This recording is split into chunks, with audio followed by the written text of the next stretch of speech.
Hello friends, welcome है आप सभी का। हम समझेंगे आज लैंग्वेज डेवलपमेंट बच्चों में किस प्रकार से होता है। भाषा और अर्जन, इसका जो पूरी यूनिट का नाम है वो ये है।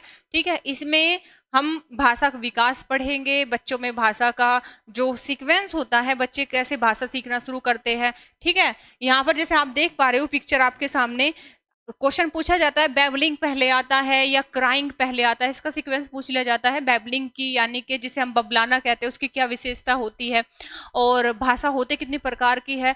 अलग अलग साइकोलॉजिस्ट ने, जैसे कि चोम्स्की है, जैसे कि स्किनर है और पावलाव है, और बात करें थोर्नडाइक की, इन्होंने बच्चों में प्याजे जो मोस्ट इंपॉर्टेंट है, ठीक है, इन्होंने बच्चों में भाषा का विकास विकास किस प्रकार से माना है। तो ये सब कुछ समझने से पहले समझेंगे कि भाषा है क्या और उसका जो सीक्वेंस है, ठीक है, वो क्या है। ठीक है, तो चलिए इसे स्टार्ट करते हैं। इसी के साथ में आप सभी का स्वागत है आपके अपने चैनल एपी टीचिंग क्लासेस पर। मैं रुना चौधरी आप सभी का स्वागत करना चाहूंगी। अगर आप आए हैं चैनल पर पहली बार तो चैनल को कर ले सब्सक्राइब। चलिए, तो यहाँ पर डिस्कस करेंगे सीडीपी का एक मोस्ट इंपॉर्टेंट टॉपिक जो कि पूछा जाता है आपके सी टेट, आपके यू सुपर टेट, आपके DSSB, इन सभी में पूछा जाता है। तो ये है एक ऐसा टॉपिक जिसमें क्वेश्चन आपसे पूछा ही पूछा जाएगा। तो स्टार्ट करेंगे कि भाषा विकास और विचार। ठीक है, सबसे पहले हम भाषा को समझेंगे, उसके बाद जो विचार का महत्व बताया है पियाजे ने, वाइगोत्स्की ने और चोम्स्की ने भाषा में, तो वो उसके बाद समझेंगे। ठीक है, तो आज जो क्लास रहेगी वो है भाषा विकास के चरण से। तो इसके स्टेप, इसका जो स्टेप होते हैं वो कितने होते हैं। तो अगर देखें तो पूछा जाए, डायरेक्ट ये क्वेश्चन कभी नहीं पूछा जाता है कि स्टेप कितने होते हैं, पूछा यह जाता है कि सीक्वेंस क्या होता है। तो सीक्वेंस आपके सामने है। जब बच्चा छोटा होता है ना, छोटा सा बच्चा है, अभी अभी पैदा हुआ है, तो जब पैदा होता है तो आप क्या सुनते हो? क्या माँ माँ माँ बाबा बा सुनते हो, या फिर वो डायरेक्ट बोलना शुरू कर देता है? नहीं, बोलना शुरू नहीं करेगा। उसमें जो आवाज का विकास होगा, जो भाषा का विकास होगा, तो वो कैसे होगा? तो वो कोई भी अपनी इच्छा बताने के लिए कुछ भी, मतलब अगर उसको परेशानी हो रही है, तकलीफ हो रही है, या फिर भूख लगी है, या फिर नींद आ रही है, भूख लगी है, प्यास लगी है, कुछ भी लगी है, तो उसके पास में सिर्फ और सिर्फ एक तरीका है अपनी इच्छा बताने का, एक ही तरीका है कि रोना। वो क्या करेगा? रोएगा, जिसे हम कहते हैं रुदन, यानी कि क्राइंग।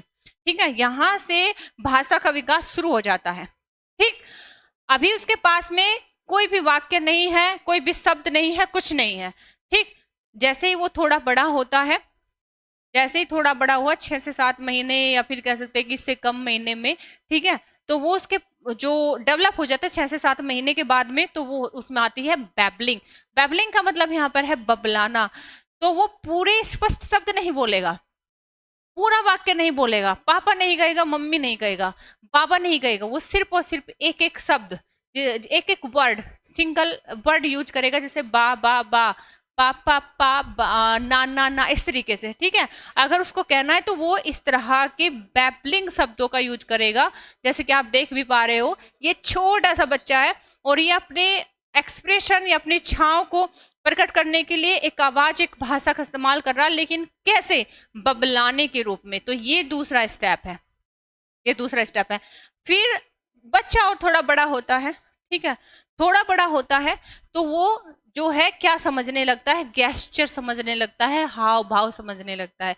कैसे? अगर उसको जो है ये बताना है कि मैं तुम्हें चांटा मार दूंगा, तो यूं वो चांटा उठाता है। ठीक है, वो चुप करने के लिए ऐसे। और जैसे कि घर में वो जिस तरह के भी एक्सप्रेशन, जिस तरह के भी गेस्चर देखता है, अपनी मम्मी पापा के, चाचा चाची के, जिसके भी देखता है, बुआ या फिर जो भी है, नाना नानी, तो वो गेस्चरों को मतलब कैप्चर करता है और वो गेस्चर को समझने लगता है। ठीक, अगर आप उसके सामने इस तरीके से करोगे तो मतलब वो समझ जाएगा कि आपसे कुछ भूल हो गई है। ठीक है, या फिर जैसे आप देख रहे हो यहाँ पर, अगर आप ऐसे करोगे तो उसको वो इशारा वो समझ जाएगा कि हाँ, मतलब चुप होने वाला जो है ये इशारा होता है। ठीक है, बाय, टाटा, इस तरीके से वो गेस्चर का यूज करने लगता है। तो ये जो है हाव भाव यानी कि गेस्चर, कौन से नंबर का जो भाषा विकास पर आता है? तीसरे नंबर पर। ठीक है, तो थोड़ा सा जैसे बड़ा हो जाता है तो वो गेस्चर का इस्तेमाल अपनी भाषा में करने, उसको जोड़ देता है, भाव को जोड़ देता है। फिर वो और बड़ा हो जाता है। ठीक है, अब बच्चा कह सकते हैं कि 1.5-2 साल का हो गया है, 2 साल का हो गया, 1.5 का हो गया, तो तब उसके पास में वाणी आ जाती है, वाक्य आ जाते हैं बोलने के लिए। ठीक है, जिसे हम कहेंगे कि वो सब जो शब्द बोलेगा उसमें सामवेगिक अभिव्यक्ति रहेगी, यानी कि इमोशनल एक्सप्रेशन। ये एक स्टेप यहाँ पर जुड़ जाएगा कि वो साथ साथ में बोलने के साथ साथ में अपने एक्सप्रेशन भी एक्सप्रेस करेगा। पहले तो सिर्फ उसके पास में एक ही संवेग था, वो था रोना, ठीक है, वो हर एक चीज रोने से मतलब अपनी मनवा लेता था, लेकिन अब उसे गुस्सा भी आता है, अब वो नर्वस भी होता है, जेलस भी होता है, कंफ्यूज भी होता है, साई यानी कि शर्म भी उसको आती है, disgusted, scared, cry, loving, tired, disappointed, ये सब मतलब तरह तरह के, जिस तभी तो उसको देखकर आप बोलते कितना क्यूट है, कितना चंचल है, कितना ये है, कितना वो है, क्योंकि वो अलग अलग एक्सप्रेशन अपने दिखाता है। तो जब इस तरह के इमोशनल एक्सप्रेशन को बच्चा अपने लैंग्वेज में ऐड कर लेता है तो कह सकते हैं कि ये जो स्टेप है वो बच्चा को कितना 1.5-2 साल में मतलब बच्चे की लैंग्वेज में मतलब आता है, ठीक है। तो सामवेगिक अभिव्यक्ति जो चरण है वो चौथे नंबर पर आएगा, यानी कि सबसे लास्ट यहाँ पर बच्चे का एक तरह से अच्छा खासा डेवलपमेंट लैंग्वेज का हो जाता है, ठीक है। तो आप समझे कि ये पूरा का पूरा इस तरीके से सीक्वेंस से क्वेश्चन पूछे जाते हैं कि बच्चे के लैंग्वेज डेवलपमेंट में सबसे फर्स्ट स्टेप कौन सा होगा, कि रुदन होगा जिसे आप क्राइंग कहेंगे। क्राइंग के बाद में क्या आता है, बैबलिंग आता है, उसके बाद गेस्चर आता है, उसके बाद इमोशनल एक्सप्रेशन आता है। तो ये 4 स्टेप है यहाँ पर, ये आपको याद रख लेना है सीक्वेंस से, ठीक है, पिक्चर के साथ में, इसलिए ताकि आपको आसानी से समझ में आ जाए। तो आई होप ये क्लियर हुआ होगा। अब आगे मूव करेंगे, ठीक है, समझेंगे। अब आगे समझेंगे कि इस तरीके से जैसे जो लैंग्वेज है, लैंग्वेज एक्चुअली जो क्वेश्चन यहाँ पर आता है लैंग्वेज की डेफिनेशन से, तो किस तरीके से पूछे जाते हैं। देखो समझेंगे भाषा अपने आप में क्या होती है। तो भाषा से जैसे क्वेश्चन आता है कि भाषा क्या है, कि सार्थक मीनिंग फुल शब्दों के समूह का प्रस्तुतिकरण ही, जिसमें कि एक मीनिंग हो। ऐसा नहीं कि कोई बकवास कर रहा है आप उसको भाषा कह देंगे, है ना, गाली को कभी भी आप भाषा नहीं कहते हैं। तो भाषा सार्थक मीनिंगफुल शब्दों के समूह का प्रस्तुतिकरण ही क्या है, भाषा है, ठीक है। जिस माध्यम के द्वारा विचारों का आदान प्रदान किया जाता है, या फिर आप दूसरे शब्दों में कहो कि जिस माध्यम के द्वारा आप अपने विचारों का आदान प्रदान करते हैं वह भाषा कहलाती है। यानी अगर आपको अपने आचार विचार किसी के सामने प्रस्तुत करने हो, आदान प्रदान करना हो, तो कोई ना कोई तो माध्यम चाहिए ना, तो वही माध्यम क्या है, वो भाषा है, ठीक है। ये बात क्लियर हुई। तो भाषा पैतृक संपत्ति ना होकर अर्जित संपत्ति है। ये क्वेश्चन पूछा जा चुका है कि भाषा किस प्रकार की संपत्ति है, तो वो अर्जित है, उसको एक्वायर किया जाता है। आप जन्म से लेकर उसको पैदा नहीं होते हैं। जैसे चॉम्स्की कहते हैं कि भाषा बच्चा जन्म से लेकर उसमें भाषा सीखने की क्षमता बच्चा जन्म से लेकर पैदा होता है। ये बात की बात है, ये बाद में हम कॉन्सेप्ट समझेंगे। तो यहाँ पर बात समझाई गई है कि भाषा एक कोई जन्मजात पैतृक संपत्ति नहीं है, उसको अर्जित किया जाता है, उसको सीखा जाता है, उसका अर्जन किया जाता है, ठीक है। अधिग्रहित, एक्वायर करना, ठीक है, जिसे बच्चा अनुकरण यानी कि इमिटेशन या फिर अभ्यास के द्वारा प्राप्त करता है। अनुकरण जैसे कि स्किनर कहते हैं, जैसे थोंडाइक कहते हैं अभ्यास के द्वारा, ठीक है। ये अलग अलग मतलब जो कहानी है बाद में समझेंगे। अभी अलग अलग जो साइकोलॉजिस्ट है उनके अकॉर्डिंग यहाँ पर एक लाइन इसलिए जोड़ी गई ताकि आपको समझ में आ जाए, ठीक। बात करें कि भाषा में मितव्यता लाने के लिए हमें भाषा के कौशलों की आवश्यकता होती है। अब किसी शब्द को आप बहुत ज्यादा मतलब अच्छा लगा, मुझे बहुत ज्यादा मजा आया, इस तरीके के ना बोलकर आप सिर्फ एक सिंगल वर्ड, मितव्यता का मतलब सिंगल वर्ड उसके लिए यूज करते हैं, वंडरफुल, है ना। तो ये इस तरीके से मितव्यता लाने के लिए आप क्या करते हैं कि उसमें कौशलों का आपको आवश्यकता होती है, क्योंकि भाषा के कौशल के आधार पर ही दूसरों को आप अपनी बात समझा पाते हो। कहने का मतलब यह है कि आप किसी बात को सीक्वेंस से तरीके से बोलोगे तो हर किसी को समझ में आएगा। अगर मैं आपसे ये कहूँ कि क्या आप चाय खाते हैं, तो आप क्या कहोगे कि क्या बेवकूफ़ी वाली बात है ना, और इसको तो बोलने का तरीका ही नहीं आता है। लेकिन अगर मैं ये कहूँ कि क्या आप चाय पीते हैं, तो सीधी सी बात है, मैं एक आइडियल, मुझे बोलना आता है, मुझे भाषा का पता है ना, तो मुझे भाषा का ज्ञान है। तो इस तरह की भाषा का जो ज्ञान है वो कुछ कौशलों पर निर्भर करता है, तो वो कौशल भी समझने जरूरी है। तो समझेंगे यहाँ पर माइकल वेस्ट की पुस्तक है एक, कौन सी, लैंग्वेज ऑफ एजुकेशन, ये आपको ध्यान रखना है।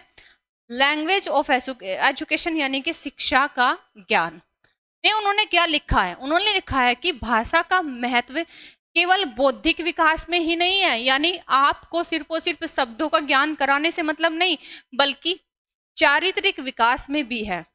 चारित्रिक विकास में कैसे?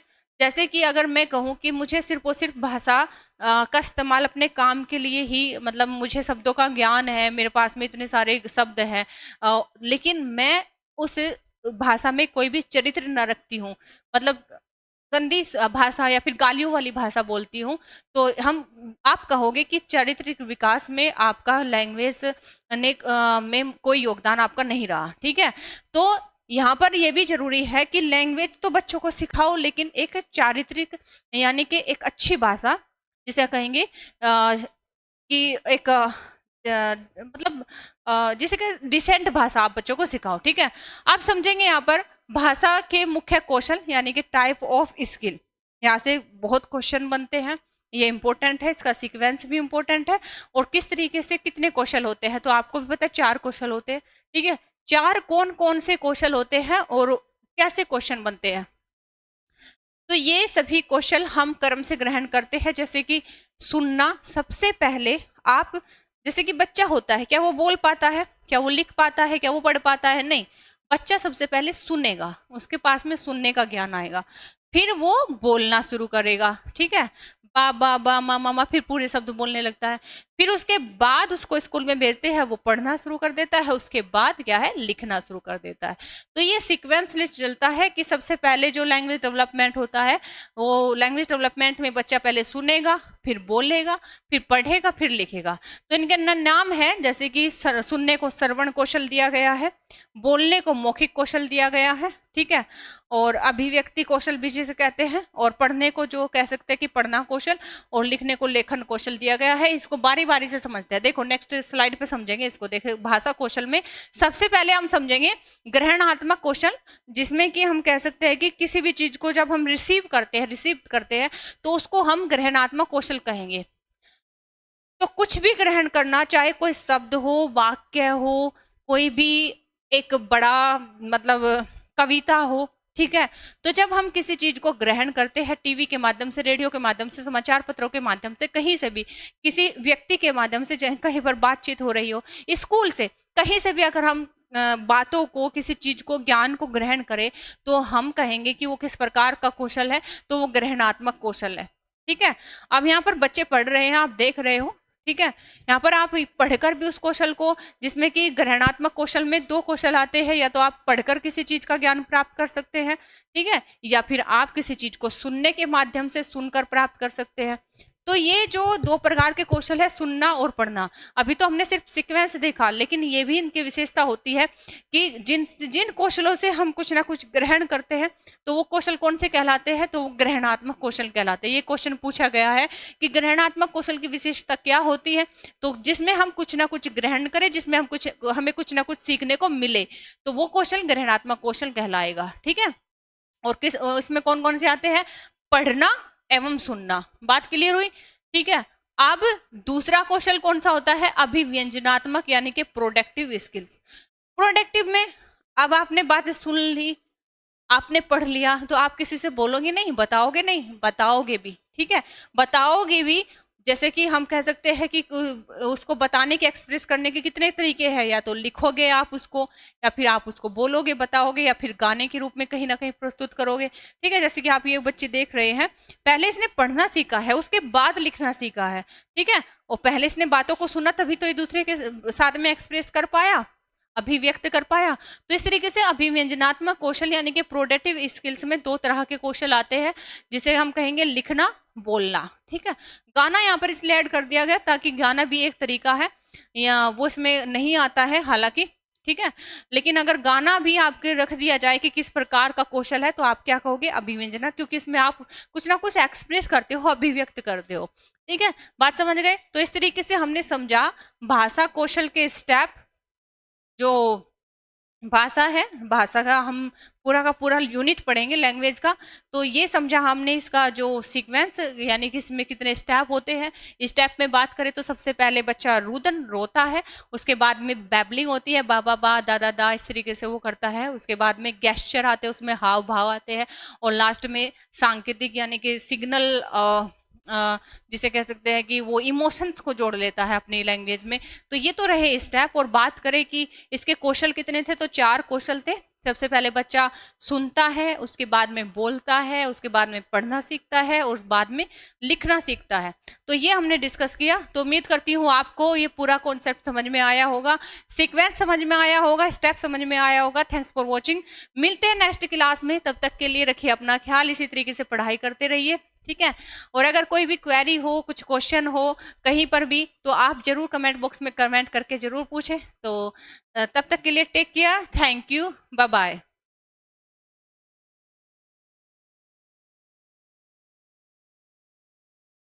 क्या यार, सो गए हो क्या? बंद करो ना।